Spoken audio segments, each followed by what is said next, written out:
Estamos começando mais um episódio do OAbeirosCast. É um prazer imenso estar com você que é aqui de Alagoas e você que é do Rio Grande do Sul, porque, Carla, estamos no Rio Grande do Sul. Eu não tenho maturidade quando ele fala isso, minha gente. E vocês estão percebendo que ela tá mais assim corada? Vocês estão percebendo? Estou com vergonha. Por quê? Por quê? Quem é o nosso convidado de hoje, O Carla? convidado de hoje é um grande advogado na parte tributária, superintendente da Procuradoria da Fazenda Estadual na Procuradoria Geral do Estado e o dono do meu amor, companheiro de vida, Dr. Lourenço Caldas. Bem-vindo, amor. Obrigado, é uma honra estar aqui com você, na presença de você, Ângelo. Na presença do meu amor, obrigado pelo convite. É uma honra. Certo, meu amigo, vamos começar como de praxe. Quem era o Lorenzo antes de ingressar no mundo do direito? O Lourenço era um menino galeguinho, pequenininho. Na época, pequenininho, né? Eu sou alagoano, comecei minha vida aqui em Alagoas, até mais ou menos meus 7 anos de idade. Aí meu pai, por profissão, ele sempre foi meu pai empresário no ramo automotivo, acabou dele resolvendo abrir uma sociedade empresária em Brasília. Então, a partir dos meus 8 anos de idade, eu, minha mãe e minha irmã e meu pai, a gente foi morar em Brasília. Então, por isso que eu brinco com muita gente que eu sou dividido. Às vezes eu até não tenho sotaque tanto alagoano, aquele sotaque arrastado que a minha mãe gosta. Porque eu passei mais tempo em Brasília do que em Alagoas. Então, eu passei basicamente, eu acredito que 12, 13 anos da minha vida em Brasília e retornei a Alagoas. Agora eu tenho uns 4 anos, 4 para 5 anos. É você, sua irmã E minha mãe. e sua mãe. Aí você vai contar, que você mandou no resumo, uma parte triste da sua vida que foi o motivo de você retornar, você e sua família, para Maceió, para Alagoas. Por favor, conta pra gente. Então, a parte que me marca muito, porque foi uma parte muito marcante na minha trajetória e é até os dias de hoje, que é a perda de um pai. E eu era muito ligado ao meu pai. Meu pai era um marco na minha vida, um pilar na minha vida de força, de integridade, de um homem honroso para com a sua família, para com seus filhos. Meu pai me ensinou muita coisa do que eu sei. Muita coisa eu aprendi com ele só de osmose, só de estar do lado dele, porque de tanto que para mim ele é uma referência de grandiosidade de homem na minha vida. Então, meu pai, como eu disse, a gente estava morando em Brasília. Meu pai já tinha, por volta, eu acredito que a gente estava uns 10, 11 anos em Brasília. Meu pai, ele tinha um hobby, que era o motociclismo, que ele utilizava para espairecer a cabeça. E um dia, era um dia de sábado, ele acabou saindo, como de praxe, com os amigos, para sair de moto. E acabou numa volta que ele foi, Brasília, como tudo é pertinho ali, Brasília, Goiás, Minas Gerais, eles foram para Uberlândia. Na volta de Uberlândia desse passeio, meu pai acabou por um descuido, acabou pegando a contramão e uma carreta, inevitavelmente acabou pegando ele e ele veio a falecer. Isso eu tinha, acredito que na época, 17 anos de idade. Então é algo que me marcou e me marca muito até os dias de hoje. Amor, você nessa época estava na faculdade, então provavelmente foi a parte mais difícil, foi conciliar a perda do seu pai com os estudos. Como foi para você lidar com todo o turbilhão de sentimentos, mais a faculdade, porque você estava no início? Conta pra gente como é que foi. O meu pai sempre me ensinou a ser um homem forte, igual ele sempre foi. Meu pai, no começo da vida dele, não era um homem que tinha dinheiro. Meu pai lutou muito pelo que ele teve, pelo que ele construiu na vida dele. Então, ele sempre me ensinou a ser um homem forte, independentemente das circunstâncias. Então, no dia que ele faleceu, eu levei da mesma forma. Então, meu pai faleceu num sábado, fiquei de luto no domingo. Segunda-feira, eu estava de volta nas minhas aulas da faculdade, foi na época da pandemia. Foi algo muito forte para mim.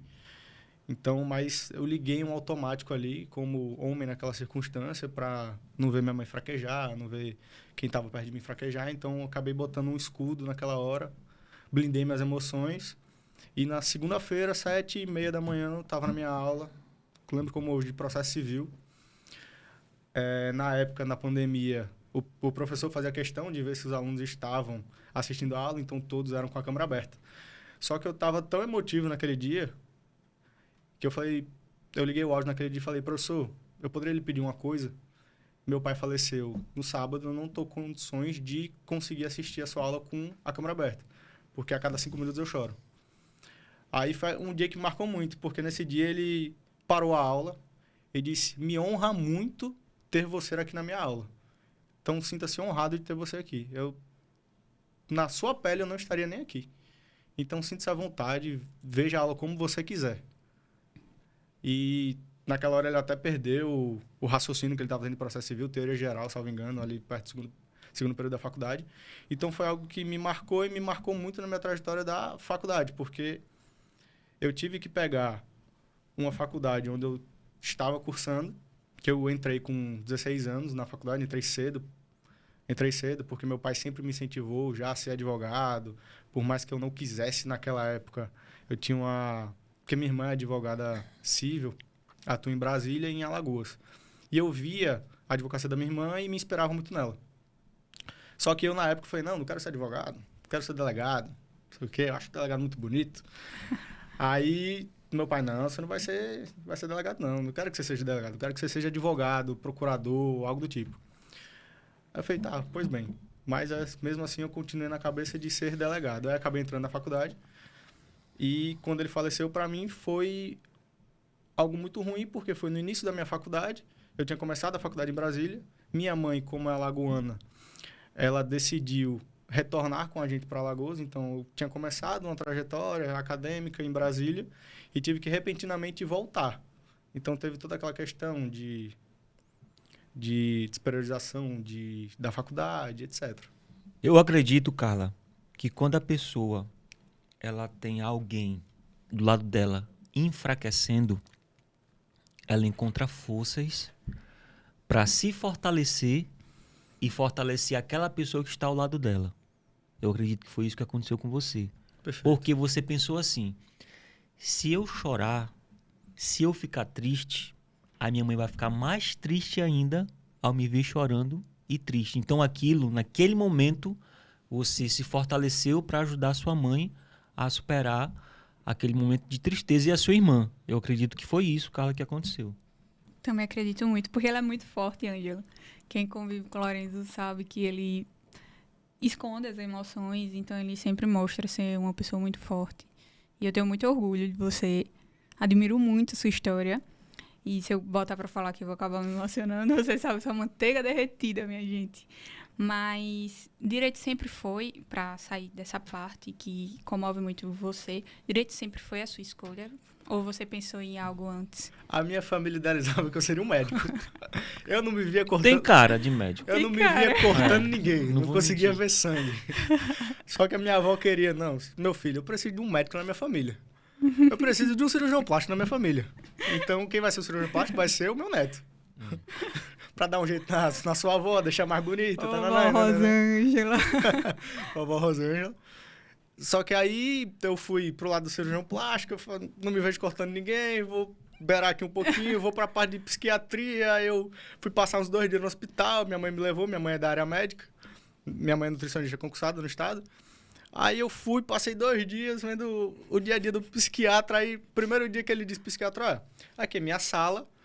E tá vendo essa porta aqui atrás de mim? Então, porque se algum paciente quiser dar em mim, eu saio correndo por essa porta. Oxi. Aí naquele dia eu falei, não, obrigado, não é pra mim não. Aí eu resolvi que é direito mesmo, não tem muito pra onde. Aconteceu alguma coisa pra você, tipo assim, você ainda pensou ainda em ir para a área de saúde, Carla. Só que aí você, não, é o direito. No meu caso, eu tinha uma vontade muito grande de carreira policial. E eu sempre me via como delegado. Então, para ser delegado, eu precisava ser formado em direito, que é requisito para ser delegado de polícia. Seja ele polícia civil, seja ele policial federal, dentro da Polícia Federal. E eu tinha uma força motriz muito grande dentro da minha família. Minha família não é do ramo jurídico. E era minha irmã. Minha irmã, ela Eu é... ia falar da Iana. Minha irmã é 7 anos mais velha que eu. Minha irmã tem 30 anos de idade. Então, quando eu estava pensando em entrar na faculdade, a minha irmã já era advogada. E eu vi a atuação dela e achava muito bonito. E ela foi uma das inspirações também para prosseguir a carreira na área jurídica também. Eu não disse que eu era galeguinho? Sua irmã. Minha irmã. Quando você olha pra essa Ela foto... vai ficar brava com essa foto, mas eu disse, eu preciso mostrar que eu acho fofo. Quando você olha pra essa foto, qual a recordação você tem? Dias bons. Dias bons. Aqui foi um período muito feliz na minha vida. Aqui a gente tava ainda morando em Maceió. Minha irmã pequenininha, eu mais ainda. Já tô me emocionando. Entendi. Vamos voltar um pouquinho, meu amigo Lorenzo, para quando você estava estudando lá em Brasília, assim que seu pai faleceu, você retornou para cá, para Maceió, e continuou a faculdade. Como é que foi sua rotina de estudos, se você estudava, se você também estagiava, também trabalhava.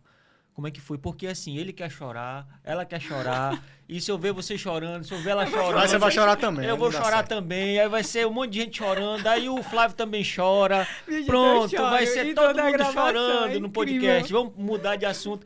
Como é que foi, meu amigo, a sua Quando você diz, é da trajetória em si, ou só na faculdade? a trajetória em si, né? Como é que era O o seu percurso de percurso? você. Você estudava, você trabalhava, você estagiava, como é que era a correria ali, Entendi. o corre da O faculdade? corre da faculdade. Então, quando eu pedi transferência de Brasília para cá, eu vim estudar na antiga UNIT, que hoje é a Unima, né?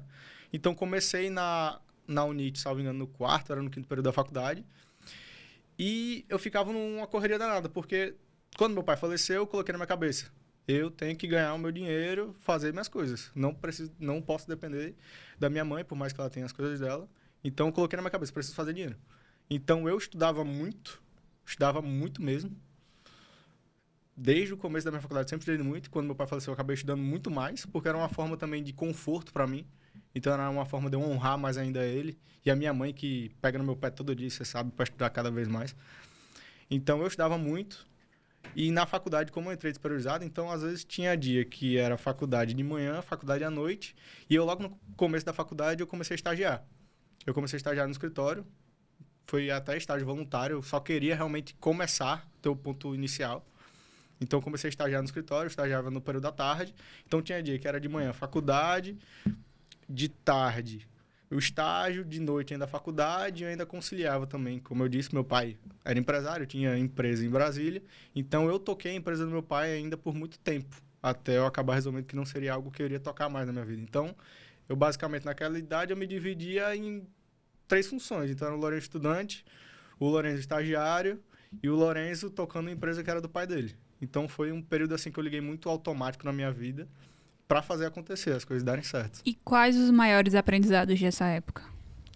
Para mim, o maior aprendizado é que, diante de tudo que pode acontecer, do fardo que ele botem, eu acho que Deus só coloca o fardo ao qual você pode carregar. Então, por mais que esteja ruim, por mais que esteja doído, tem uma luz no fim do túnel. E hoje eu olho para trás e vejo, caraca, se eu tivesse naquela época, eu tivesse fraquejado, poderia hoje eu não estar construindo o que eu estou construindo, fazendo as coisas que eu acho que são certas na minha vida.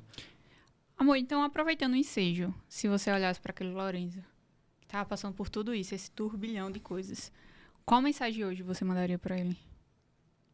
Vai dar certo. Confia e vai dar certo. Não segue seus princípios, segue seus valores que vai dar certo. Entendi, meu amigo. Parabéns pela sua história, viu? Sua história é incrível. Eu até briguei com ela, viu? Eu briguei com ela, falei assim, a gente vai levar ele por causa da história dele, viu? É, porque eu sou brigão. A gente vai levar, porque assim, o podcast, o Oberuscast, ele tem uma missão. Os outros podcasts são podcasts pra gente mostrar a história empreendedora, a história, o profissional, vender um produto, vender um serviço. O podcast, ele tem uma missão de vida. Histórias. Que é histórias. Quem olha para você não imagina como foi o percurso. Não imagina o que você passou. Que eu olho pra você e digo, nossa, cara de nerd, não teve nenhuma dificuldade. Eu sempre brinquei com isso também. Eu, às vezes, pequeno, olhava dentro do carro, aí eu ficava, ô pai, ô mãe, dentro de cada carro desse tem uma história. Muito engraçado. Você olha uma pessoa e você diz, fulano de tal, o Ângelo. Aí você, qual é a história do Ângelo? Sim. Aí você conhece a história da pessoa e você fala, caraca, esse cara já passou por isso tudo.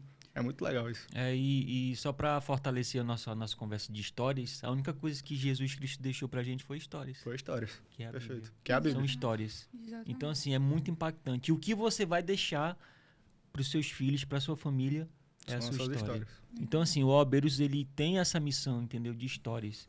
De eternizar histórias e inspirar através da sua história. E, tipo, essa pessoa que vai assistir o episódio, quem sabe não pode estar passando pelo que você passou lá no passado. E ali Entendeu? impacta de alguma forma, ajuda de alguma forma, traz uma mensagem Com positiva. certeza, Sim. com certeza. Vamos à segunda foto, meu amigo Flávio? Família. Esse foi um dia muito legal. Esse foi o dia do juramento da minha irmã na OABDF. Ela mora lá em Brasília? Não, minha irmã mora aqui, só que ela atua em um escritório em Brasília e atua também aqui em Alagoas. Então ela se Entendi. divide também. Agora, eu fiquei em dúvida aqui. Quem é As duas são muito novas. Quem é a mãe e quem é a irmã? Minha Sério. sogra é Sério, maravilhosa. eu fiquei em viu? dúvida agora. Minha Eu cunhada, então. eu vou acertar só por causa que tá segurando Tá a segurando a carteira. carteira. Mas, cara, não parece. E olha que a foto tá um pouco... Tá ainda um pouquinho. Não parece. A sua mãe, ela é muito nova. Sua irmã, sua mãe Meu pai. e você. E eu. Família maravilhosa, viu, Ângelo? No dia do juramento, né? No dia de juramento dela. Entendi. Dia de juramento dela. Esse dia foi muito legal. Entendi. O meu pai foi um cara que nunca chorou. Nesse dia ele chorou. Eu imagino o orgulho que foi. Primeiro filho formado. Primeiro Entendi. filho formado. E, meu amigo, você disse que queria ser delegado, que fez a faculdade de Direito para seguir a carreira policial. Inclusive, Policial. ele dá uns tiros, né? Uns papoucos por aí. Eu sou- É o quê? Eu É as raízes policiais que tem ainda. Eu brinco de ser atleta. Você- De tiro, eu brinco de ser atleta. Quando foi que você decidiu, que você disse lá no começo que não pensava em advogar? Quando foi que você decidiu assim, não, eu vou advogar? Quando foi? Então, quando eu comecei... Eu acho até engraçado o que eu vou dizer, porque são muito, acho que, desígnios de Deus. O meu pai, ele sempre, com isso de, eu quero ser delegado, você não vai ser? Não, não, não. Aí ele disse, não, você tem que ser advogado tributarista e atuar em licitações, que era o que ele atuava também em Brasília. Aí eu, não, que eu vou atuar com licitações, negócio chato, e nada a ver tributário, negócio de tributário. Quero ser delegado. Aí, pois bem, comecei a faculdade e aquilo foi... Eu não me via sendo delegado mais, não conseguia aquele brilho no olho de você correr atrás, de eu ficar estudando horas e horas para a carreira policial, para a carreira de delegado.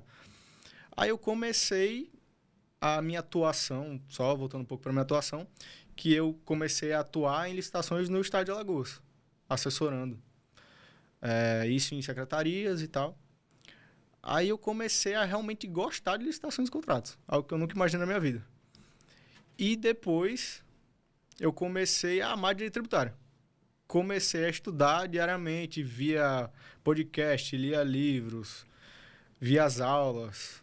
Eu comecei a me apaixonar por direito tributário. E hoje a minha atuação muito forte é em tributário, em licitações e contratos. Que hoje é principalmente também o que eu atuo hoje na PGE, na Procuradoria-Geral do Estado. Entendi. E falando agora da parte da Procuradoria-Geral do Estado, você tem uma grande inspiração lá dentro. Conta pra gente Então, um pouquinho sobre. minha grande inspiração é minha chefe, que a gente tá na labuta, eu e ela 24/7, como eu gosto de brincar. É a doutora Sâmia Suruagi, do Amaral Barros Pacheco. Não tenho o que dizer dela. Ela, pra mim, é uma fonte inspiradora a cada dia. Eu gosto de brincar que eu aprendo todo dia com ela alguma coisa. Então, por mais dos percalços que a gente tenha, por mais de tanto trabalho, a gente tá cansado às vezes, eu sempre tô ali com ela tá comigo, e a gente faz as coisas darem certo da melhor forma possível, da melhor forma jurídica possível. E ela é um ponto muito importante na minha vida. Ela, pra mim, ela conseguiu abrir muitos meus olhos para muita coisa dentro de uma carreira profissional, que hoje ela é Procuradora-Geral do Estado, procuradora de carreira, diga-se de passagem, passou no concurso lá atrás, quando eu acho que nem nascido. E ela me inspira todo dia mais. É muito bonita a forma como ela fala da doutora Sâmia. E, doutora, fica o convite para a senhora vir aqui contar a sua história também. Queremos saber a Só sua abrir história. um parênteses. A sua história. Melhor história para trazer num podcast, pra mim, é a dela. Que história bonita. Pronto, então, Que história bonita. por favor, olhe naquela câmera, deixe um recado para ela e faça o convite naquela câmera ali. Doutora Sâmia, tá convidada. Eu tô passando aqui no Abeiros Cast. A senhora vai ser a próxima convidada. O Ângelo depois vai falar com a senhora pra senhora vir aqui, sentar e contar a sua história. Que assim como eu, a senhora me inspira, vai inspirar cada vez muitas outras pessoas. Tá aí. Ai, fica o convite, viu, doutora? Vamos, Carla, a um pequeno intervalo. Vamos a um pequeno intervalo. Você vai chamar o intervalo, mas eu quero mandar um grande abraço para você que está acompanhando o podcast Oberuscast, aí no Rio Grande do Sul. Saiba que vocês aí do Rio Grande do Sul moram aqui no nosso coração e não pagam aluguel, só taxa de condomínio. Não, nem a taxa de condomínio, tá? Então, visitar, por favor. Um abraço aí para você que mora no Rio Grande do Sul. Vamos a esse pequeno intervalo. E já voltamos com a história do Dr. Lorenzo sobre a OAB, como foi a questão de estudo. Voltamos já. Oferecimento: Loucos por Coxinha. Fala Cliente Hulk! No Giro Hulk de hoje, nós estamos aqui, na cidade de Porto Calvo. Venha conhecer com a gente todas as belezas, as instalações dos nossos escritórios, nossas promoções e também todos os nossos serviços, tá bem? Vem com a gente! Olá pessoal, tudo bem? Meu nome é Emily, sou recepcionista aqui de Porto Calvo. Nós ficamos localizados aqui na principal da cidade, na rua Boa Vista, quase em frente ao Banco Crédito Amigo e à Ótica Visão Nordeste. Aqui no escritório nós entregamos carnê impresso, entregamos a segunda via, recebemos pagamentos também em espécie, damos suporte necessário caso o cliente esteja com lentidão. Fazemos upgrade de planos também, caso você queira mudar de plano. Então você, cliente que é de Maragogi, Japaratinga, Matriz ou até aqui mesmo na cidade de Porto Calvo, não hesite em vir ao nosso escritório. Precisou de uma ajuda, precisou de um suporte, pode vir aqui que a gente vai lhe auxiliar, vai lhe ajudar em tudo que vocês precisarem.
Estamos de volta com a segunda parte do O Abeiroscast. Você está acompanhando a história do Lorenzo Caldas, advogado tributarista. Falei certo?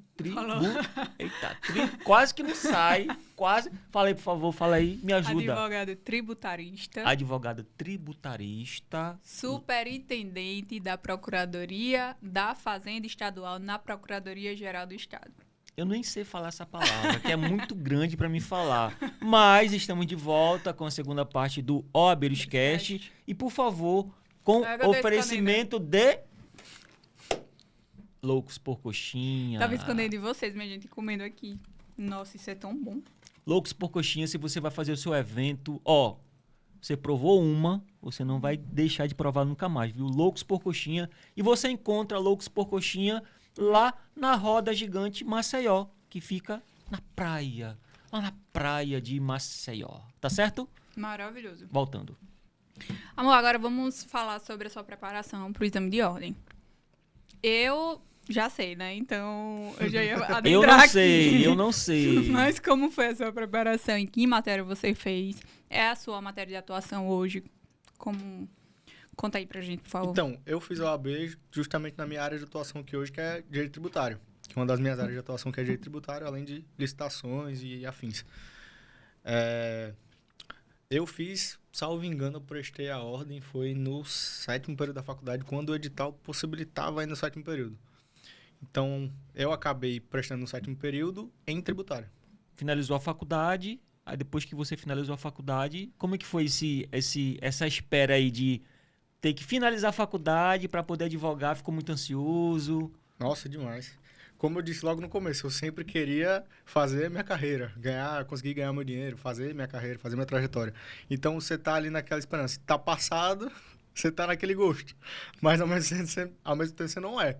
Então, eu fiquei, assim, desesperado. Eu até tentei puxar meu TCC para conseguir colar o mais rápido possível, para conseguir jurar e Mas atuar. Você chegou a pensar em outras áreas de atuação ou Não. sempre foi o tributário? Minha área de atuação sempre foi tributário. Eu me apaixonei pelo direito tributário como eu não me apaixonei por outras áreas do direito. Me fale aí, específico, tá? que é uma dúvida minha e talvez seja uma dúvida também dessa pessoa que está acompanhando. Você disse que se apaixonou pelas licitações, pelo direito tributário, mas você era estudante ainda, não é isso? Como é que foi esse seu contato? Como é que foi? Você começou foi através do estágio que você começou a estagiar e teve esse primeiro contato com a licitação, com o direito tributário, que você se apaixonou? Então, vou começar por licitações. Tá. Licitações, eu comecei a estagiar no escritório, depois eu saí desse escritório e comecei a atuar em uma secretaria de Estado como estagiário, depois passei para assessor. Aí eu fazia a questão do assessoramento justamente em matéria de licitações. E eu fui começando a entender, a gostar e acabei me apaixonando por licitações e contratos. Aí quando eu comecei, por convite da doutora Sâmia, a trabalhar na Procuradoria-Geral do Estado, juntamente assessorando diretamente ela, aí foi que eu comecei a realmente analisar juridicamente todas as licitações e contratos do Estado. Então, tudo que o Estado vai fazer, ele tem que, por determinação constitucional, tem que remeter os autos, a Secretaria de Estado tem que remeter os autos para a Procuradoria-Geral para fazer análise das licitações, dos seus contratos e de outras matérias. Então, assessorando, estando no dia a dia da assessoria jurídica, foi que eu me apaixonei muito por licitações e contratos. Então, hoje eu gosto muito de estudar e de lidar no dia a dia com licitações e contratos. E já o direito tributário foi algo que foi uma ideia que foi embutida na minha cabeça pelo meu pai e sempre ficou ali guardada. Quando eu tive o primeiro contato na faculdade com o direito tributário, eu me apaixonei por aquilo ali. Falei, caraca, para mim faz tudo sentido, porque o direito tributário é algo muito objetivo. Então, para mim faz muito sentido. Eu acabei me apaixonando e fui realmente estudando. Por conta própria ali, eu ia para a aula da faculdade de direito tributário e chegava em casa, ia pegar um livro, ia ver um podcast e começou. Ele se apaixonou pelo direito mais odiado, né? Mais odiado. Dois mais odiados. Aham, O exatamente. primeiro é empresarial. Empresarial. não tem pra onde. Agora, direito tributário. Agora, nossa, assim, como o Ângelo disse, até o nome é complicado para citar. Então, o que faz o cargo de superintendente da Fazenda Estadual?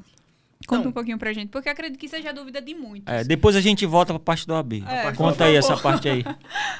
Então, o cargo hoje que atualmente ocupo, hoje eu estou lotado diretamente com a doutora Sâmia, que é o gabinete da Procuradora-Geral.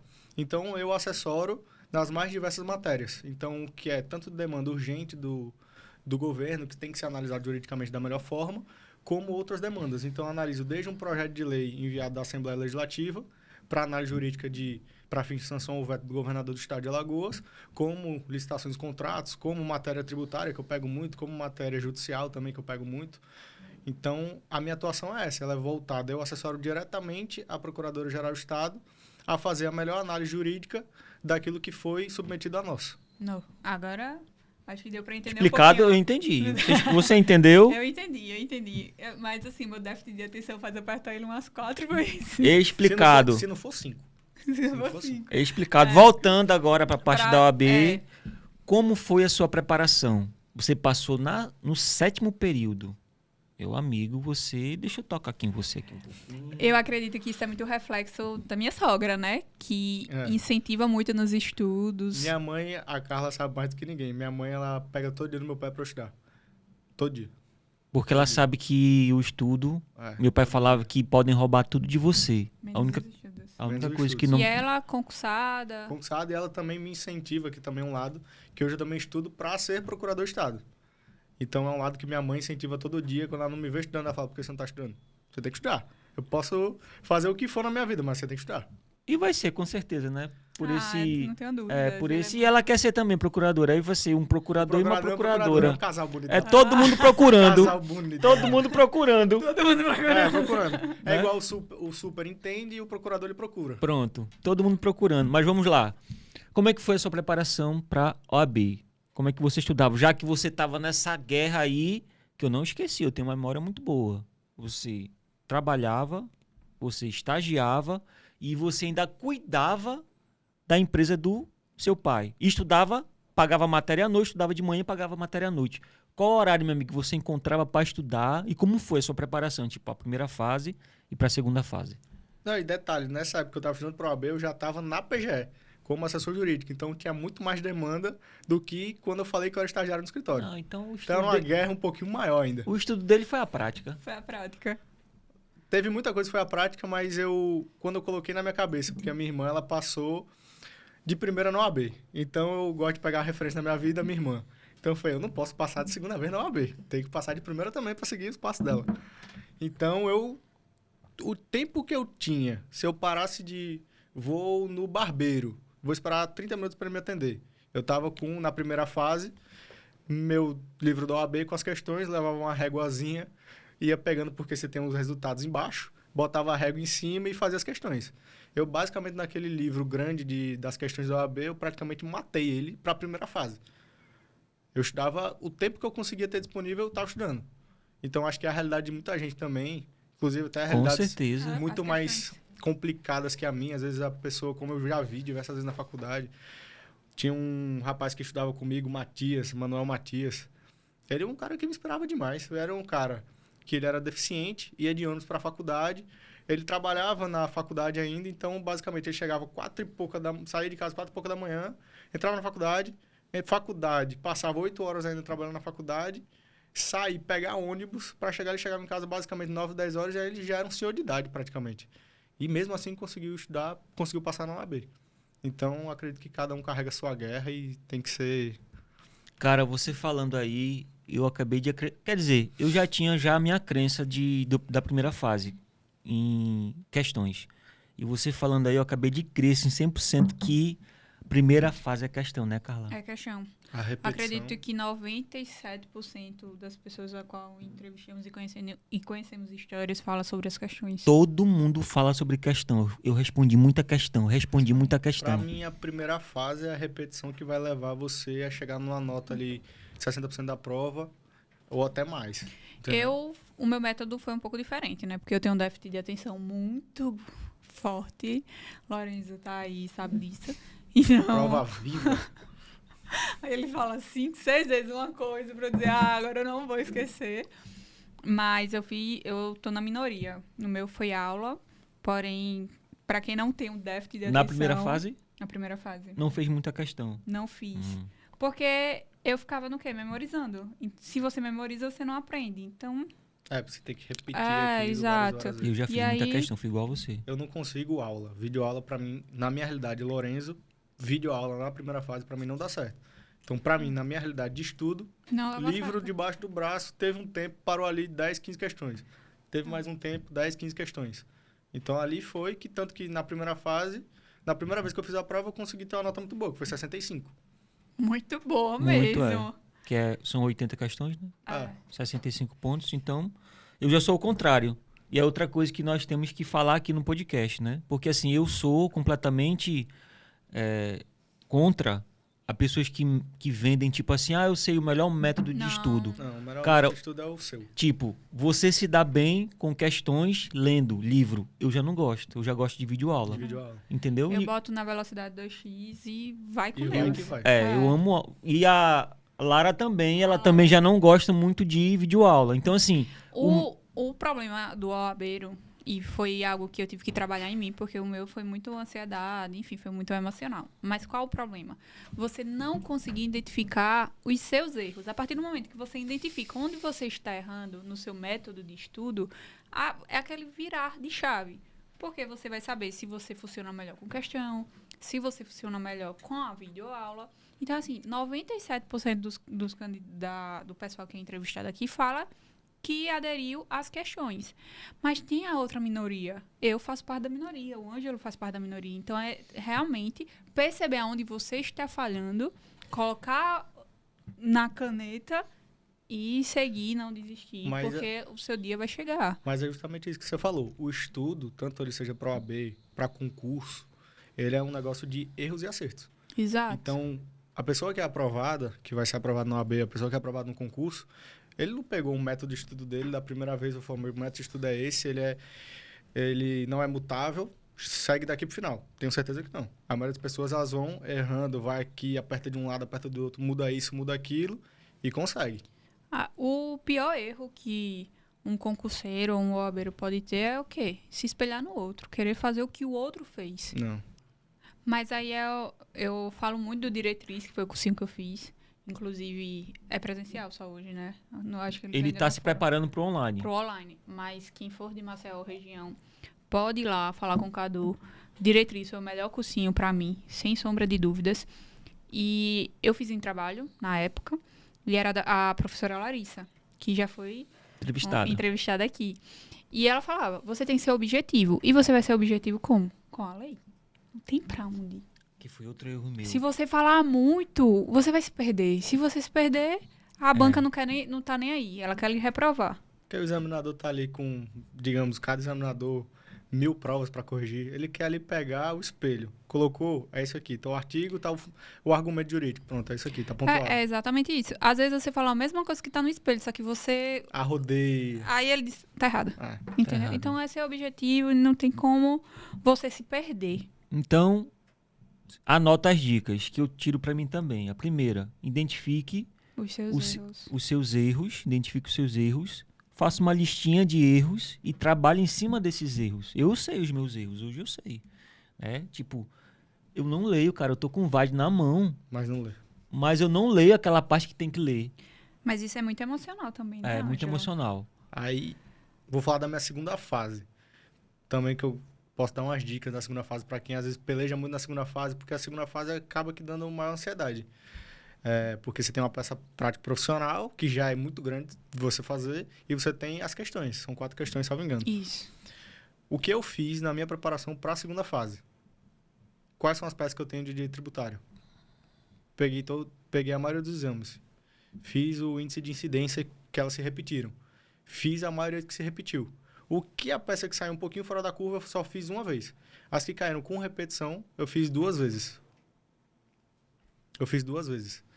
Então, eu acabei estudando, fazendo muita peça, e as questões eu deixei um pouco de lado. Porque se você estrutura uma peça muito boa, você já tem 50% ali, 40% da prova encaminhado. Então, você não precisa ser o mestre das questões. E o que eu digo, na hora da prova, você vai estar ansioso, é normal, vai estar pensando em várias outras coisas. Eita, será que vai dar errado? Será que eu li aquilo? Eita, eu deveria ter estudado um pouquinho mais cedo. Enfim, mas no dia da prova, é a prova. Então, chega, toma sua água. Eu gosto, sou um cara mais fechado. Fico no meu canto, não fico conversando com todo mundo. Fico no meu canto, fico lá, vou para minha sala. Entrei na minha sala, mentalizo a prova. Tento acalmar minha ansiedade, que eu sou às vezes um pouco ansioso, você sabe. Cheguei na hora da prova, o que eu fiz que me ajudou demais? Na peça prática profissional, eu virei, você tem a folha de rascunho, não é esqueleto a peça, é um mapa mental. Então, eu li o cabeçalho, identifiquei qual é a peça é X. Quais são as minhas teses? Então, eu vou colocar dos fatos, segundo tópico, dos argumentos jurídicos, 3 teses. Coloco os principais artigos, se tiver súmula, pronto. Coloquei o próximo tópico dos pedidos, o que é que eu vou colocar nos pedidos? Isso, isso e isso. Fechamento da peça. Pronto. Ali você tá um mapa mental para você. Quando você for redigir a peça, que você já vai redigir na caneta ali o definitivo, você já tá com a sua peça praticamente pronta. Então você vai pegar só, vai argumentar. Então eu acredito que para mim foi muito fácil. Tanto que quando eu acabei minha peça, eu tava tão seguro dela, que eu falei, não, agora dá para me tranquilizar, vou no banheiro, vou tomar uma água e volto. Fiz isso, vou para as questões. Aí as questões você vai devagarinho. Mas se você fez uma peça muito boa, você já tem muito meio caminho andado para as questões. Amor, como você falou, você é ansioso. Um pouquinho. Como foi que você lidou com a sua ansiedade? No dia da prova... Na preparação, no na caso. preparação. Aham.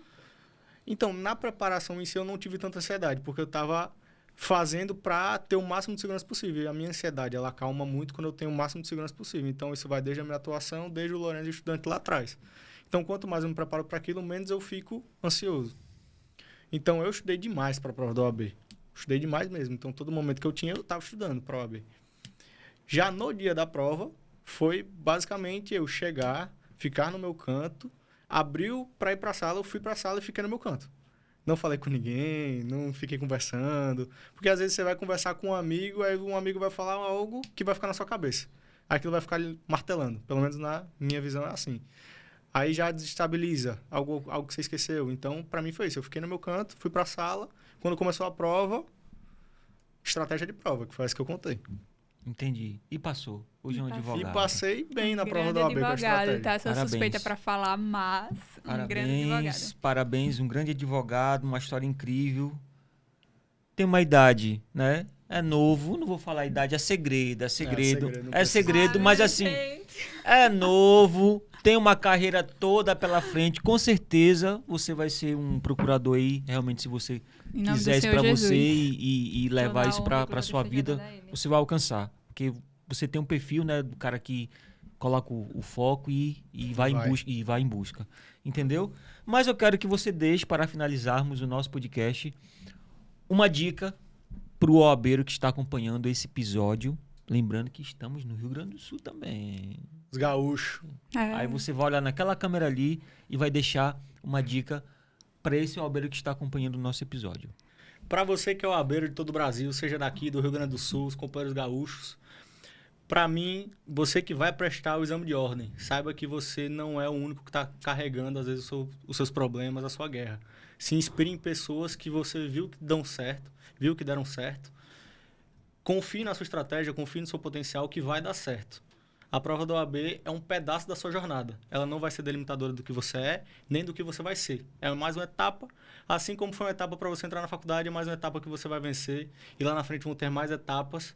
Então, confie no seu potencial, confie na sua preparação, na sua estratégia de prova. Chegue na prova e arrebente. Não deixe para FGV, não. Vá para cima. Amor, muito obrigada por você estar aqui. A sua história, tenho certeza que vai motivar muita gente. Você é um grande profissional, um grande filho, um grande namorado.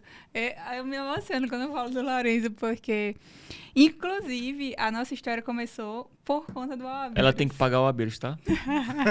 tá em débito. Ela tem que pagar o A nossa OABeiros. história começou por causa do OABeiros, você sabe disso. Você viu uma entrevista com a doutora Kívia, viu, doutora Kívia? E foi assim que começou a nossa história. Então, é uma honra ter você aqui.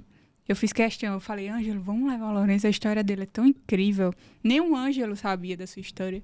Então, muito obrigada pela sua presença. Garanto que o Ângelo, o pessoal de casa vai ficar muito emocionado. Vai ajudar muita gente. E é isso, que você continue sendo essa pessoa que você é. E, ó, Abeiro, não desista. A sua hora vai chegar, assim como chegou para mim, chegou pro Dr. Lorenzo, vai chegar pro Dr. Ângelo também. Amém. E conta pra gente a sua história. Manda a sua história para o podcast. O Ângelo responde, vai convidá-lo a estar aqui com a gente Com certeza. também. E ficamos muito felizes de encerrar mais um episódio do OABeiros Cast. Até o próximo episódio. Para finalizar, Carla, eu quero deixar uma mensagem que eu sempre gosto, Lorenzo, de deixar essa mensagem aqui nos finais dos nossos episódios. Eu gravei um vídeo contando a história de um sonho, né? Histórias de internet. O rapaz estava passando por uma situação difícil e ele achava que Deus não estava do lado dele porque ele estava passando por aquela situação difícil. Então ele teve um sonho. No sonho, em certo momento, ele viu duas pegadas na praia. Era a pegada dele e a pegada de Deus. E depois de um certo momento mais adiante lá da praia, ele não enxergou a outra pegada. Ele só enxergou uma pegada. Então ele acordou e falou assim, tá vendo? Deus não tá comigo, porque eu tô passando por tudo isso e esse sonho me mostrou. Aí ele foi para a igreja. Chegou na igreja, ele compartilhou o sonho que ele teve com um pastor. Aí o pastor chegou, olhou para ele assim, meu filho, a pegada que você viu na praia não era sua, era de Deus. Deus, ele estava lhe carregando nos braços. Então, assim, Deus, ele só vai dar um fardo A quem pode carregar. a quem pode carregar. E se você não puder carregar, ele vai te carregar no colo. Então, saiba onde você está, aonde você quer chegar e o que você vai fazer para alcançar o seu objetivo. E não esqueça, Deus, ele sempre se fará presente na sua vida. Tá Seja certo? forte e corajoso. Seja forte e corajoso. Tchau.